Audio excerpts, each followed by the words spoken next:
Pan Africanism and rebirth are the new buzzwords across Africa. Nigerian President Goodluck Jonathan reflects on this ideology by Africa's founding fathers, stressing the need for African unity.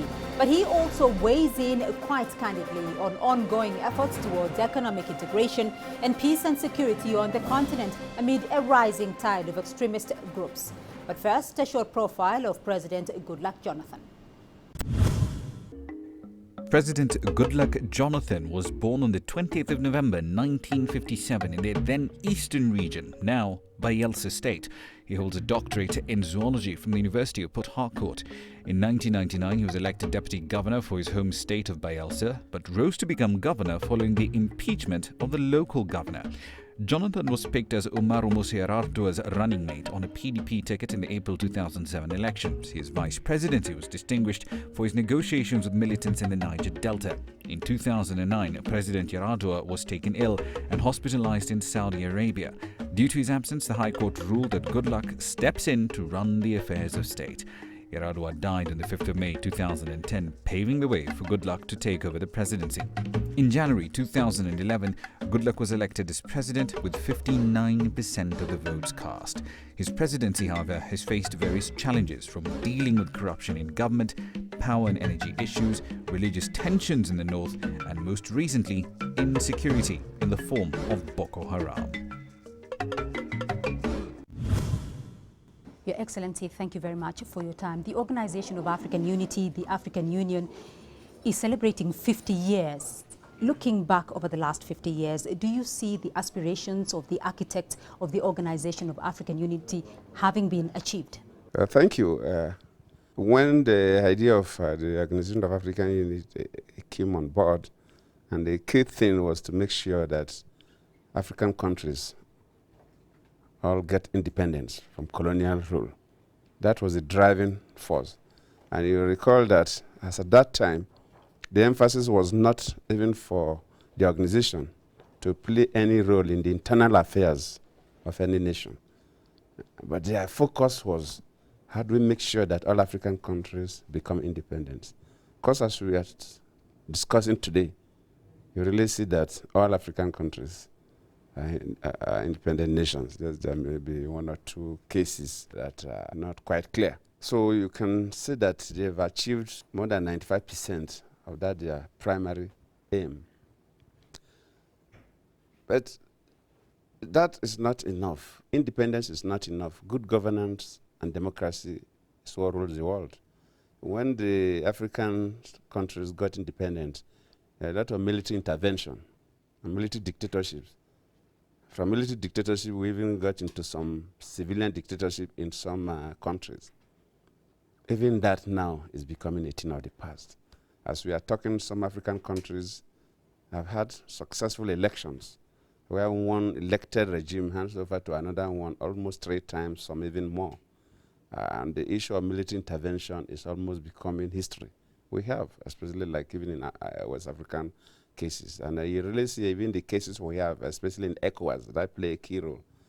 Immediately it happens, we intervene, and we don't give them more than 2 years. When you look at it, though, Your Excellency, this is a historic moment. At the time of independence, though, the driving force of the Organization of African Unity was colonial liberation and enhancing the socio-economic development of the continent. Looking at 50 years down the line today, what is the driving force for Africa? The driving force is still identical. The only thing is that the focus. We must come together to help ourselves. Before, we had to come together to get other countries out of colonial rule. But now we have to come together to make sure that we improve infrastructure to enable Africa to play big globally in terms of economic development. And that's why in our meetings, you've heard about NEPAD, where we do peer review. And we have the special sessions set specifically for the development of infrastructure. Because you, as an African, you know, traveling within African countries is more challenging than traveling in Europe, or even traveling between African countries and the West.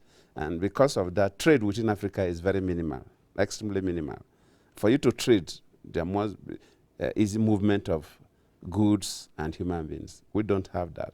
And that's why the key thing is that how do we get the facilities to make sure that you encourage trade within the African countries. Where is the challenge, though, there? Because when you look at the economic community of West African states, it's known more for its political role than its economic role. Where is the challenge in integration among African countries? I agree with you. At the time ECOWAS was formed, and that's why the name is Economic Community of West African States. ECOWAS was set up at a time that most, if not all, of the West African countries were under military dictatorship. In Nigeria, we were under the government of General Yakubu Gowon. And as at that point, the emphasis was not to encourage other countries to come and interfere with the internal affairs of other countries, because that will encourage democratization of the region. So the emphasis is that, look, we are coming together for economic purposes. What happens in Nigeria is what happens in Ghana, what happens in Liberia, what happens in Gambia. But presently, with democracy, we feel that there are some standards that even for you to develop economically, you need peace. And you cannot invest, as an investor, you cannot invest in a country where you are not too sure of who becomes the next president. You are not too sure who becomes the next head of state. You are not too sure whether they will obey any law. So, and for you to obey the rule of law, which is the basis of economic development, you must democratize. Dictatorship will never encourage that. So as at that time, the emphasis was we are just forming a body for economic reasons. What happens in our countries are individual responsibilities. But now, for a democratic West Africa, we cannot go that way. We must encourage democratization of the whole sub-region. That's why if there is a sudden change of government that does not follow democratic principle, we say no. And that is why at that time they did not emphasize, because it was the best thing for the rulers then. But now it's different. When you look at the West African region, though, quite a few countries there are still prone to coups. There's been problems in Central African Republic. There's been problems in Mali and a few others. Why is this? Where is the problem there? I think the problem still has to do with economic issues. Most of this military intervention, if you ask, they will say the government is not responding to the needs of people. So they are basically economic issues. And even in the democratic settings, if you look at the way we comment, as I'm a politician, and when politicians comment, you really see that people are so bitter. They do not discuss issues. Sometimes they will discuss persons. Because I believe we are just getting out from military intervention, where for you to take over government, you carry a bigger gun to drive those people who have smaller guns away, and you take over, consolidate and stay there as long as you want, until another person carry a gun bigger than your own to throw you out. So we are now moving into a democracy, and people still believe that if you cannot throw people out with a gun, why not go and talk to the people who have guns and help you to throw people out, so that through that means you can come on board. So there's still a mixture. But from the trend we are seeing, it is gradually going. If you look at what happened in the Central African Republic, for example, you see the president has stayed there for too long. In a normal democratic setting, you should know when a president comes into office, and you should know when a president must leave. The president can decide to leave earlier than when, but he must know. And we believe that the maximum period somebody should stay in office should be even 12 years. Between 8 to 12 years, ideal, maybe 2 tenors or something. Immediately you go beyond that point, you begin to cause problems. Because a number of people will feel that no matter what you are doing, people will feel you will do better. And that has been the cause of some of these military interventions. Somebody wants to stay there. Look at what happened in Nigerian Republic, northern part of Nigeria. It's the same thing. The president wanted to change the constitution and go on and on. We pleaded. He was finally, the military has to come in. Central African Republic is the same thing. So it's similar. So immediately those of us who have the privilege to be elected by our people to run the affairs of our countries know that there is maximum time we can stay in office. That is the key. And that maybe to some extent that is greater challenge the African countries meet now. There are some countries that is okay. You have no problems about that transition. And you will see that those countries that have that standard practice, the president comes in either 8 years or 10 years, he goes, another president comes. You will not hear about military intervention. But where you have a situation where people don't know when the president will leave, that's where democracy is highly threatened. I think that's where we have the greatest challenge now. But we'll get there. Do you see, though, that Africa today is more democratic than it was Definitely, before? it's much more democratic. We have not reached where we should, but it's much more democratic. Even in Nigeria, when do we get out of it? We're talking about 98, 99, that this present democracy came on board. Actually, it's 29th of May, 1999. I want to get your view, though, on another matter of the OAU, the African Union. Pan Africanism is now the key word at the at the African Union, and yet you talk yourself about regional integration not yet being achieved. Why Pan Africanism at this point in time when the world is more integrated? What significance will Pan Africanism have, for instance, for a country like Nigeria? The whole concept of Pan-Africanism, African Renaissance, I think we are just describing the same thing. It's just encouraging people to believe that, look, as Africans, we have a key role to play for ourselves. We cannot sit down and wait for development to come from outside Africa. We cannot continue to wait for AIDS. And from some analysis, the money that moved from Africa out of Africa is almost 4 times the amount of money that comes into Africa as AIDS. That means that if we have a way of managing our resources and keeping this money within Africa, probably most African countries will not even need external aid to do what they are doing. Our banks will be able to support a lot of developmental projects. We are talking about infrastructure. We're talking about building railway across African countries. So if you are moving from Lagos to Cairo, or you're moving from Lagos to Cape Town, you should be able to enter a train. And even if you get there, we don't have. For us to build, you need money, and you need cheap money. And so you need banks that have money to fund it. But the money moves from Africa out. Very little come back in form of AIDS. Even the one that comes in form of AIDS, 70% comes in terms of technical support, consultants, and manufactured products. Very little actually come in terms of cash that can really stimulate the local economy. So this is the whole thing we are talking about. Africa must develop Africa. If we wait, yes, we need assistance from others. Nobody is an island. No country is an island. Even the bigger countries also need help from the others. We need that. We're not saying that we must be alone, but we must encourage ourselves to make sure that we can stimulate our own growth and development. But we are talking about 50 years down the line, and yet Africa's raw materials are still making their way outside of the continent. This is the issue we are talking about. For you to move Africa out of the woods, we must industrialize. We must industrialize. That means that we must embrace science and technology, because you cannot just wake up and industrialize without knowledge. So we must develop knowledge-based economy. We must industrialize. Power is a problem in most African countries, including Nigeria. And that's why in Nigeria, that is the #1 priority. Make sure that we stabilize power. Luckily for Nigeria, we have gas.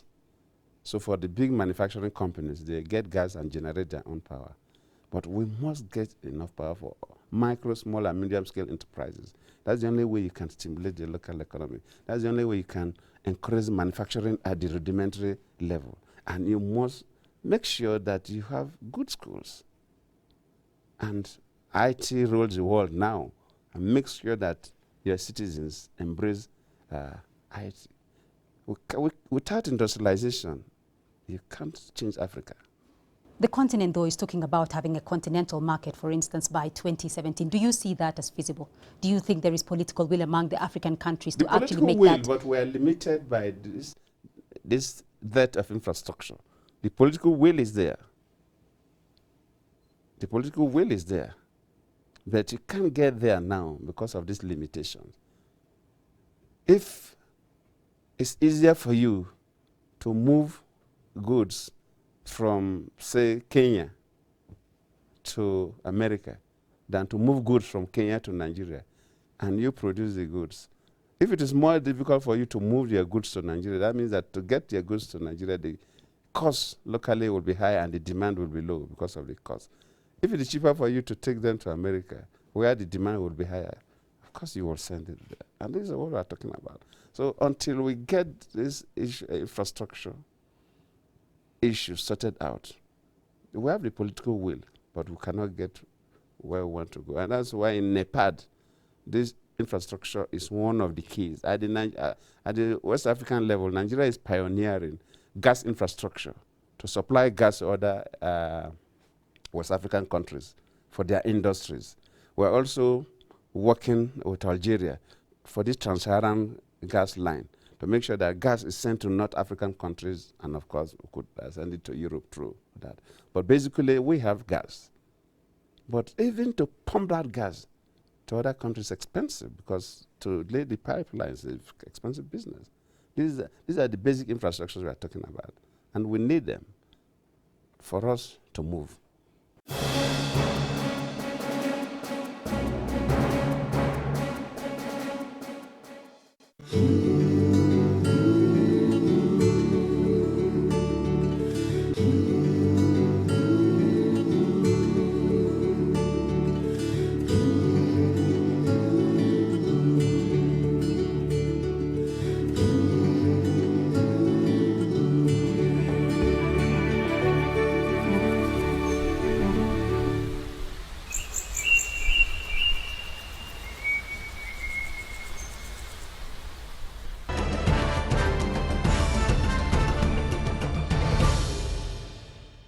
Well, rising Islamic militancy in the Sahel and the Maghreb is posing a growing threat in the West African region. Nigeria has its own militancy problem in the Boko Haram. President Goodluck Jonathan outlines what his government is doing to rid the country of the militants and address issues that have given rise to the insurgency. But first, a quick look at the Boko Haram. From a nondescript indigenous group, in just under a decade, Boko Haram has become one of the most dangerous threats to peace and stability in Western Central Africa. Boko Haram was founded in 2001 by Muhammad Yusuf with the aim of establishing a Sharia government in Borno State. By 2009, the group had escalated its campaign into an insurgency, crippling economic activity in northern Nigeria with far-reaching consequences within the region. But it's after Yusuf's death in 2009 and the rise of Abubakar Shekau as the group's leader that the violence escalated in both frequency and intensity. And using their brutal tactics of spreading fear through kidnappings, suicide bombings, targeting churches, police stations and assassinations, by 2014, Boko Haram commanded a huge territory in northern Nigeria. On 14th May 2013, President Goodluck Jonathan declared a state of emergency in the states of Borno, Yobe and Adamawa and ordered the Nigerian armed forces to hunt the group down. In 2012, a report by the U.S. government on global terrorism says Boko Haram killed 1,132 people in 364 attacks, second only to the Taliban in Afghanistan. The State Department has now put a $7 million bounty on information that will lead to the capture of the group's leader, Abubakar Shekau. But security analysts point out the reason Yusuf has been successful at attracting followers is because he targets unemployed youth and speaks out against police brutality and political corruption. The way political power is also institutionalized is in such a way that it is deployed for accumulation of personal wealth and for rewarding the supporters of those who are in control of political power. Boko Haram, it is thought, has links with Al-Qaeda and the Somalia militia group Al-Shabaab, and there is a fear that the three organizations may have the capability to collaborate and synchronize their efforts in the region. Well, for example, when Nigeria goes up to the northeast part and declares a state of emergency in 3 states, those 3 states are exactly bordering with Cameroon, which means that if those guys flee, they will go to Cameroon. So it has to talk with Cameroon to start with. Okay, and Cameroon is next door to Chad. Chad was in Mali, so you have to talk with Mali. Then you also have to talk with Niger, and that means you talk with Niger, you have to look at the ECOWAS people. So it's a regional problem. The Libyan revolution opened up a route for the flow of arms into West and Central Africa. And until something is done to curb the flow of arms into the region, groups like Boko Haram will continue to flourish. Robert Nagila, CCTV, Nairobi. The other issue that has become a problem for the West African region, of course, is the rise in Islamic militancy in the Maghreb, in the Sahel region. What role is Nigeria playing to ensure that there is stability in that region? Just not. Nigeria is a victim too. You've been reading about it every day. We have our local variety of this militia group. It's a global problem. Generally, you just heard about what happened in London. It's a global problem. Just heard what happened in the US. No, these are, well, affect only one person or few people. But back home here, because so many people are dying from that. So all the countries, as we are talking in Nigeria, we are doing everything to make sure that we contain it in terms of medium, in terms of immediate or short-term, medium-term, and long-term. For the short-term, of course, there must be military intervention. You must beef up your security. You must change your security architecture to make sure that you detect that something is about happening before it happens, so that you'll be able to stop. And we've stopped a number of incidents in the country. It's just that the few that happen affects life. And whenever life is affected, you will not even think that somebody is doing any work. And that's why recently I have even to declare state of emergency in 3 states, so that we'll go all out to make sure that we seize these weapons. We must comb the whole place to seize all these weapons and so on. A lot of free weapons coming because of the Libya crisis and so on. So we must seize them. They are illegal weapons and must be seized. And you cannot do that without declaring state of emergency to enable the military enter any house, whether it's a religious building, it's a church, it's a mosque, it's a shrine, anywhere, hotel, or anything that we suspect will be able to enter and seize this weapon. In the case of the Boko Haram, though, specifically, what is your government doing to contain that in the short term? And that's what I'm saying. In the short term, is to seize these weapons. And that's why in those 3 states that we have the worst cases, we declare the state of emergency. By the time we finish combing, we would have not just stopping them, but would have seized most of the weapons that are using. That is that. That is a short term. But in the medium term is to make sure that you beef up the education. If you look at the rate of school dropouts, the basic education, this part of the country where you have this prevalence of Boko Haram also have the highest school dropout rate. But Nigeria is not a unitary government. It's a federal system where you have the central government, the states, and the local governments. The prime responsibility for that level of education, the basic education, is not in the hands of the federal government. It's in the hands of the local government and the states. But to make sure that we improve on what they have, federal government still even intervene. We're supposed not to even intervene at all, based on our constitution, because states and local governments are giving money directly to intervene at that level of education. But we are still assisting them. So you must make sure that people are educated so that they cannot be easily brainwashed. Then you must create an economic environment that they will be in position to fend for themselves. And we are doing that in terms of our own agri programs. We are doing that in what we call community services, local roads, renovation of health centers, primary schools, and so on. So the number of men and women are involved. Road furnishing, clearing of roads and so on. So we have created so many products. We're also encouraging young people to be on their own. A program we have, You Win, that's the acronym, Youth Entrepreneurship, that those are fairly enlightened ones who have, they think that they have some businesses to do.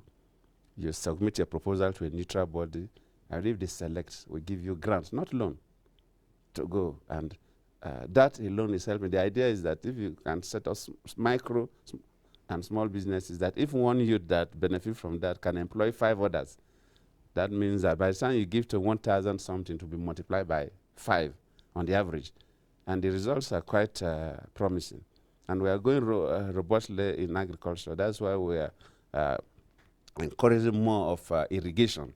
Because like in the northern part of the country, where you have vast land for farming, it's nearly a savanna area where water is not that common compared to the south. So we must irrigate to provide water and have farm settlements.